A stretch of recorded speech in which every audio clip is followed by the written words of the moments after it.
महाराष्ट्र में जाके बोली हम चुनाव लड़ेंगे, राज ठाकरे को चैलेंज करके दिखाइए, नाक कान सब सलामत नहीं रहेगा। ये झारखंड है, ज़मीन हमारी, कब्जा आपका, बिजली हमारी, पानी हमारा, रोजी रोजगार हमारा, छीने आप हैं। और आज आंख दिखाकर मुँछों पे ताव देके एटीट्यूड से बतियाते हैं चुनाव लड़के दिखाए। हाँ दिखाएंगे, एकदम दिखाएंगे। आज यहाँ यूपी बिहार का दबदबा है, अधिकारी में जाएं, टेंडर में जाएं, ठेकेदारी में जाएं। अरे ठेकेदारी में तो आपको आंसू आएगा, आपका काम होगा नहीं। अगर आप झारखंडी हैं तो ठेकेदारी आप नहीं कर सकते हैं, आपको लोग पटक के बाहर कर देंगे। लेकिन आज भी कहेंगे 1932 से वह सबसे बड़ा मुद्दा नहीं है, उससे कई ज़्यादा गुना बड़ा मुद्दा अगर राज्य में कोई है तो ज़मीन का मुद्दा है। ज़मीन यानी कोयला का खादान, ज़मीन यानी उद्योग, ज़मीन यानी फैक्ट्री, ज़मीन यानी विस्थापन, तो हमारे लिए सबसे बड़ा मुद्दा है। डुमरी के कार्यक्रम में मुख्यमंत्री हेमंत सोरेन ने कहा कि आजसू और बीजेपी के छोटे छोटे गिरोह जो है इस वक्त जो है राज्य में घूम रहे हैं। 1932 का खतियान आधारित स्थानीय नियोजन नीति बनाया तो ये लोग कोर्ट कचहरी जा करके इन लोगों ने हमारे कानून को रद्द करवाने का काम किया। यही भाजपा आजसू का लोग, जो लोग झारखंडी धुआई देते हैं, आपने छोटे छोटे समूह को खड़ा करके एक दिग्भ्रमित करने का काम करता है। छोटे छोटे गिरोह कौन से? ये तो मुख्यमंत्री बताएंगे कि छोटे छोटे गिरोह कौन से हैं, क्योंकि हम लोग छोटा बच्चा हो सकते हैं, छोटा युवा हो सकते हैं, नटखट हो सकते हैं, नन्हा हो सकते हैं, छोटा गिरोह नहीं है। क्योंकि माननीय मुख्यमंत्री ने लगभग 1 करोड़ का पंडाल लगाया था, एसी था, पंखा था, कूलर था, और उनकी सभा में जो जनसैलाब था उससे 2 गुना 1.5 गुना जनसैलाब हमारे खुले आसमान के नीचे था। बारिश हो रही थी, लोग छत लेकर थे।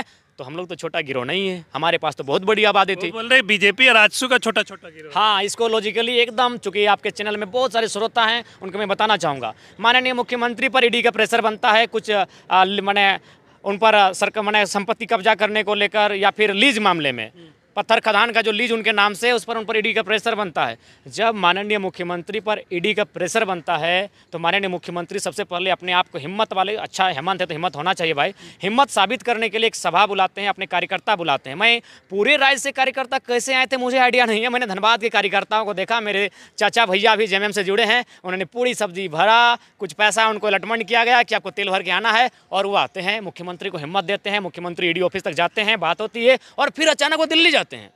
अचानक दिल्ली जाते हैं, दिल्ली में अमित शाह से उनकी पिक्चर दिखी जाती है और अमित शाह के सामने बैठे पाए जाते हैं। जो आज हमें कहते हैं बीजेपी आजसू गिरोह, बिल्कुल वो अमित शाह से मिलने वाला शख्स हेमंत सोरेन ने क्यों मिला होगा? क्योंकि ईडी का प्रेशर है। उन्होंने निवेदन किया होगा कि गृह मंत्री जी छोड़ दीजिए, उन्होंने आवेदन दिया होगा कि भाई इस बार हमें छोड़ दीजिए, बदले में अमित शाह को उन्होंने अटैची दिया होगा।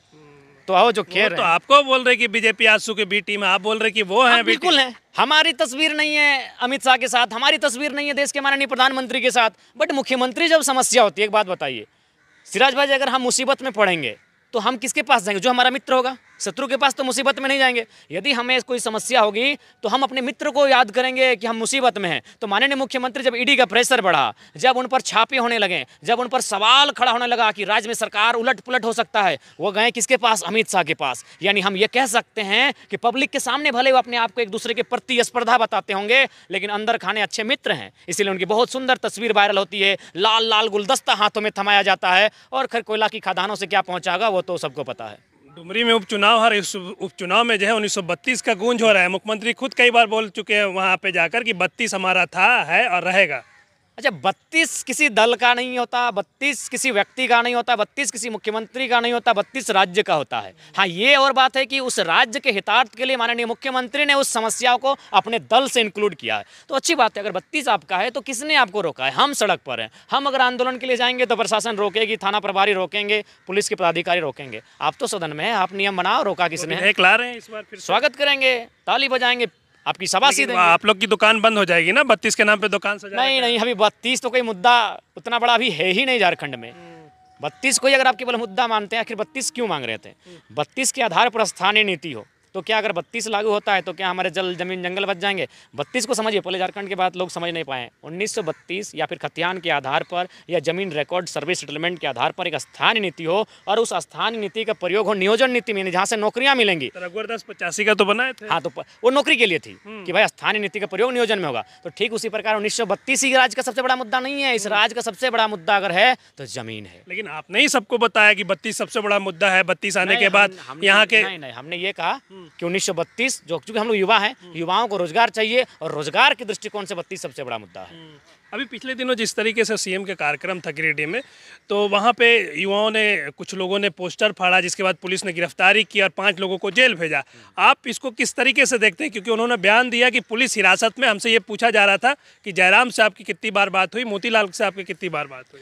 देखिए, माननीय मुख्यमंत्री को आपके चैनल के माध्यम से संदेश देंगे कि आप सत्ता में हैं, अच्छी बात है, लेकिन ध्यान रहे आपके टांग के नीचे, आपके पाँव के नीचे, आपके पीठ के पीछे कोई सत्ता का दुरुपयोग ना करे। जी हाँ, डुमरी का जो दृश्य देखें, बहुत ही भयावह दृश्य था, असंवैधानिक था, अनैतिक था, अमानवीय दृश्य था कि 5 छात्र जिन्होंने बताया कि बाकायदा वो यूजी पीजी के स्टूडेंट हैं, उनका कुछ दिनों बाद इम्तहान है, एडमिट कार्ड आ चुका है, और उन्हें आपने इस प्रकार कमर में रस्सी बांध कर ले गए जैसे वो कोई पेशेवर अपराधी हैं, कोई कातिल हैं, कोई आतंकवादी हैं, कोई क्रिमिनल है। जी, कहीं ना कहीं लोकतांत्रिक शक्तियों का दुरुपयोग ना करें। दूसरी बात, हमारे साथ साथ 23-35 लोगों का एफआईआर हुआ है। उसके बाद सबसे मज़ेदार बात, कुछ लोगों का ऐसा एफआईआर हुआ है जो विदेशों में है, क्योंकि डुमरी एक ऐसा क्षेत्र है जहाँ प्रवासी मजदूरों की संख्या है, वो विदेशों में है। राज्य की तो बात छोड़िए मत, विदेशों में उन पर एफआईआर हुआ है। तो यह स्पष्ट बात है, जो शासन प्रशासन के लोग हैं वो गलत कार्य कर रहे हैं, अपनी शक्ति का दुरुपयोग कर रहे हैं। आप जो है चुनावी राजनीति में आने का ऐलान कर चुके हैं, इसके बाद कई लोग सामने आकर बोल रहे हैं कि जयराम आए और हमारे खिलाफ चुनाव लड़े, जिस तरीके से वीडियो सामने आ रहा है, उन लोगों के लिए क्या कहेंगे आप? उनको हम यही कहेंगे कि यही तो झारखंड है कि एक झारखंडी बेटा को गाली देते हैं, एक झारखंड की अस्मिता को गाली देते हैं, झारखंड में रहकर झारखंडियत को गाली देते हैं। अगर उनमें इतना ही साहस है, इतने ही अपने आप को दबंग मानते हैं, महाराष्ट्र में भी आपके लोग हैं, लाखों की संख्या में लोग हैं, वहाँ चुनाव जीतने की बात तो छोड़िए, सिर्फ ये बोलिए कि हम आपके जो राज्य रहते हैं उस राज्यवासी पर चढ़ के बात कीजिए, आपको औकात पता चलेगी। महाराष्ट्र में जाइए, और जिस प्रकार आज कह रहे हैं नहीं हम इस सीट से लड़ेंगे, महाराष्ट्र में जाके बोलिए हम चुनाव लड़ेंगे, राज ठाकरे को चैलेंज करके दिखाइए, नाक कान सब सलामत नहीं रहेगा। ये झारखंड है, ज़मीन हमारी। जी हाँ, जो बोकारो से ये बयान आया है, बोकारो मैक्सिमम विस्थापितों का ज़मीन है, ज़मीन हमारी, कब्जा आपका, बिजली हमारी, पानी हमारा, रोजी रोजगार हमारा, छीने आप हैं, और आज आंख दिखाकर मुँह पे ताव दे के एटीट्यूड से बतियाते हैं चुनाव लड़के दिखाए। हाँ, दिखाएंगे, एकदम दिखाएंगे। वो बाकायदा इस बात का घोषणा करें कि यदि वो चुनाव हार जाते हैं तो वे नहीं, हम एक व्यक्ति से क्यों लड़ेंगे, जो भी कब्जाधारी हैं, जो गलत तरीके से बोकारो धनबाद में बसे हैं, उनका जिम्मा ले, वह अपना कब्जा को खाली करेंगे, अवैध कब्जा से मुक्त करेंगे, तमाम क्वार्टरों को, बीसीसीएल का क्वार्टर रहे, एफसीआई का क्वार्टर रहे, या फिर बीएसएल का क्वार्टर रहे, जो कब्जाधारी है, जो गलत तरीके से, उनको खाली करेंगे। वो तो बोल रहे कि अगर हार गए तो हम झारखंड छोड़ के चले। वे क्यों, लगभग यहाँ लाखों लोग अवैध बसे हैं, सबका जिम्मा ले, और धनबाद बोकारो की जिस सीट से चुनाव लड़ना है हम तैयार हैं, इंडिपेंडेंट लड़ेंगे। हाँ, चुनौती स्वीकार है, बशर्ते एक व्यक्ति नहीं, जो लोग अतिक्रमणकारी हैं, जो लोग कब्जाधारी हैं, सारे लोग यहाँ से कब्जा से मुक्त करना कीजिए, एकदम तैयार हैं। आइए, बॉन्ड पेपर भरिए, भरवाइए और चलिए। अगर हम लोग हारते हैं तो फिर इसकी और कभी बात नहीं करें।